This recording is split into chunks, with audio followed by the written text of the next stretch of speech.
Pada tahun 1935, ada seorang pemuda yang daftar masuk ke hotel menggunakan nama palsu.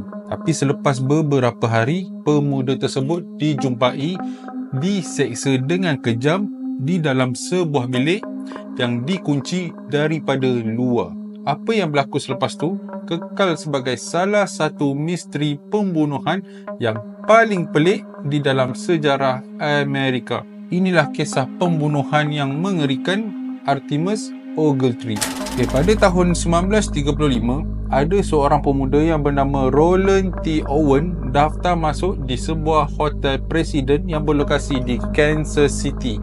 Dia cuma bawa sikat, berus rambut dan ubat gigi.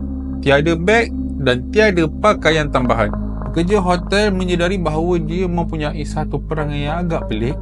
Dia meminta untuk menurunkan kecerahan lampu, tirai ditutup dan mengunci pintu walaupun berada di dalam.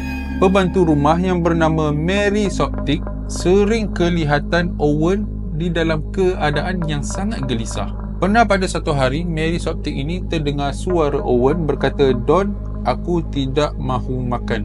Tapi tak ada siapa yang pernah nampak Don tu ataupun kenal siapa dia. Pada 4 Januari, mereka mula bimbang apabila telefon di dalam bilik itu tidak berfungsi. So, diorang semua datang masuk ke bilik itu dan apa yang dijumpai di dalam bilik itu sangat mengerikan. Terima kasih mana yang tengok konten-konten aku selama ni. Jangan lupa support aku kat platform ni, okey?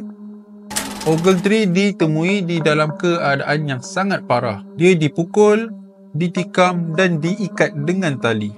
Tengkoraknya retak. Tapi apa yang pelik, dia masih lagi hidup. Apabila ditanya siapa yang buat semua ni dekat dia, apa yang dia jawab adalah tiada siapa. Beberapa jam kemudian, dia pun meninggal dunia di dalam hospital.